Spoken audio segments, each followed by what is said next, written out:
आशुतोष जी, क्या है ये, ट्रांसफॉर्म एंड रिफॉर्म है या फिर एक बहुत लंबी और बड़ी जो विरासत रही है भारतीय रेल की उसके साथ छेड़छाड़ है? देखिए, मैं अमूमन समित पात्रा जी के की बातों का समर्थन नहीं करता हूं, लेकिन आज मैं उनकी बातों का समर्थन भी करूंगा और ये भी कहूंगा कि जो बातें वो कह रहे हैं दरअसल बहुत कम कह रहे हैं। मेरा अपना मानना यह कि आखिर सरकार को ट्रेन क्यों चलानी चाहिए, सरकार को हवाई जहाज क्यों चलाना चाहिए? बिल्कुल नहीं चलाना चाहिए। जो बात अभी की जा रही है, अभी समित पात्रा जी कह रहे थे कि बहुत सारा रोजगार मिलेगा। अरे हिंदुस्तान के अंदर 13,000 ट्रेनें चलती हैं। 13,000 ट्रेनों में से अगर 151 ट्रेनें का प्राइवेट हाथों में जाती हैं तो ये ऊंट के मुंह में जीरे से भी कम की स्थिति है। इससे ना कोई रोजगार क्रिएट होगा, ना कोई पैसा क्रिएट होगा, कुछ नहीं क्रिएट होगा। मेरा अपना मानना यह कि आज भारतीय अभी बड़ी अद्भुत स्थिति है।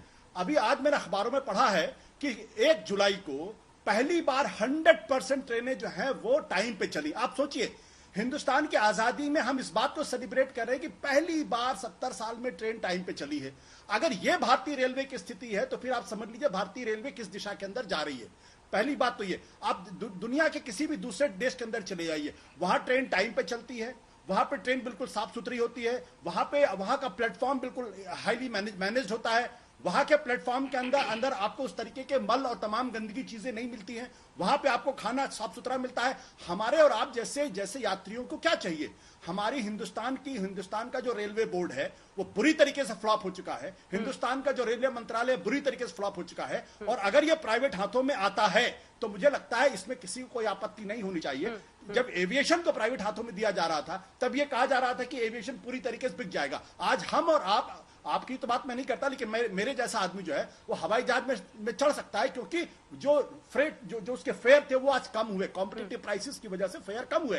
तो मेरा मानना यह कि ट्रेन, और तीसरी चौथी चीज जो हम एक बात को भूल रहे हैं कि जो हालत भारत की जो पटरियों की है, ये पटरियां अगर आने वाले 5 साल के अंदर अगर ठीक नहीं की गई, इन पे अगर इंफ्रास्ट्रक्चर पैसा नहीं खर्च किया गया तो ये सारी की सारी ट्रेन व्यवस्था पूरी तरीके से अस्त व्यस्त हो सकती है। इसलिए सिर्फ 151 नहीं बल्कि मेरा मानना है कि 13,000 ट्रेनें प्राइवेटाइज की जानी चाहिए। संबित जी, थोड़ा मुस्कुरा तो दीजिए। आज आशुतोष जी आपकी तरफ है।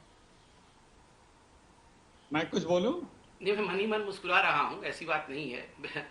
मैं मनी मन मुस्कुरा भी रहा था और ये सोच रहा था कि ट्रेन दौड़ाते के गलती से आशुतोष जी ट्रेन पटरी से उतार न दे, मगर उन्होंने पटरी से ट्रेन उतारा नहीं। धन्यवाद आशुतोष जी का, उन्होंने बातों को सही परिप्रेक्ष्य में रखा।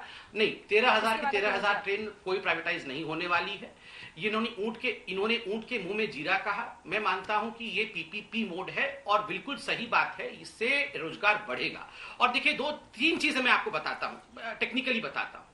ये जो प्राइवेट कंपनी है ये क्या क्या पैसा देंगे? फिक्स्ड हॉलेज चार्ज, मतलब ये जो भी आवाजाही करेंगे उसका चार्ज सरकार को देंगे। एनर्जी चार्जेस, अगर वो इलेक्ट्रिसिटी ले रहे हैं, कोयला ले रहे हैं, उसका चार्ज एज मार्केट प्राइस वो सरकार को देंगे। Plus share in gross revenue, पूरे रेलवे की जो ग्रॉस रेवेन्यू होती है उसमें बिडिंग होगी और उसमें भी पैसा कंट्रीब्यूट करेंगे। इसमें तो एक हाथ से ले एक हाथ से दे का सवाल ही नहीं है, दोनों हाथ से ले वाला विषय है। उसमें भी परेशानी इन समाजवाद इसलिए कह रहा हूं क्योंकि ये सोशलिस्ट माइंडसेट जो है, जो भारत को एक बंद डब्बे में रखना चाहता है, इनको परेशानी क्या है? और अखिलेश जी तो उस पार्टी से आते हैं जो फाइनेंशियल लिबरलाइजेशन में विश्वास रखता है। मेरा यही सवाल था। मनमोहन सिंह जी तो उस सरकार के जिसने एविएशन में भी इस तरह से प्राइवेटाइजेशन, नरसिम्हा राव जी खुला इकोनॉमी चाहते थे। फिर क्यों विरोध? क्योंकि मोदी जो भी फैसला ले उसके खिलाफ ये कौन सा तर्क दे रहे हैं आप? मोदी के फैसले के विरोध की क्या बात हो रही है? फैसले जो जनहित के नहीं होंगे उसके विरोध होंगे। किसी भी राज्य की अवधारणा होती है कि वो वेलफेयर स्टेट होता है, न कि प्रॉफिट मेकिंग कंट्री होती है, न कि प्रॉफिट मेकिंग स्टेट होता है। तो जो हमारा अवधारणा, उस अवधारणा के विपरीत अगर कोई आप निर्णय लेंगे तो हम आवाज उठाएंगे। और जहां एयरवेज और रेलवेज का बराबरी नहीं हो सकता है। पटरियां हैं, उस पटरियों पे ऊपर नीचे दाएं बाएं से नहीं आ सकती ट्रेनें, उसकी लिमिटेशन है, उसकी स्पीड है, दोनों ट्रेनों के बीच में गैपिंग है और आप उसकी तुलना कर रहे हैं। और जितने भी प्रॉफिट मेकिंग चीजें थी हिंदुस्तान में, आपने रेलवे को धीरे धीरे कमजोर किया। मैंने आपको उदाहरण दिया, बोर्ड में आईएएस अफसरों की नियुक्ति आपने 2 साल पहले बंद कर दी। धीरे धीरे रेलवे को इस कदर लाए कि आपको प्राइवेट करना पड़े। एचपीसीएल क्यों प्राइवेट कर रहे हो? हिंदुस्तान पेट्रोलियम कॉर्पोरेशन क्यों 3 लाख करोड़ प्रॉफिट टर्नओवर करने वाली कंपनी पे दबाव बना रहे हो? 80,000 करोड़ बताओ। इंश्योरेंस कॉर्पोरेशन क्यों प्राइवेट कर रहे हो? सुनिए, एक एक करके सुनिए। ऑटो सेक्टर आपने डुबो दिया, मोबाइल सेक्टर, जितने सिरोल कंपनियां हैं सबको अपने डुबोए, एक दो कंपनियों को आगे बढ़ाने के लिए। इसका मार्केट 70% चाइना ने, जो मोबाइल सेक्टर के मैन्युफैक्चरिंग सेक्टर है, हैंडसेट सेक्टर है, उसमें कब्जा कर लिया। इंश्योरेंस आप देख ही रहे हैं, स्टील के हाथ देख ही रहे हैं। BSNL जब मोदी जी आए थे उस वक्त 4,500 करोड़ रुपए उस साल प्रॉफिट दिया था, उस साल, और आज कितने घाटे पे चला गया? क्यों घाटे पे भेजा जा रहा है BSNL को? नमस्कार, मैं हूं अंजना ओम कश्यप। हमें उम्मीद है ये वीडियो आपको पसंद आया होगा। लेटेस्ट खबरों के लिए यूं ही देखते रहिए आज तक, और इस वीडियो के पसंद आने पर लाइक, शेयर एंड सब्सक्राइब करना ना भूलें।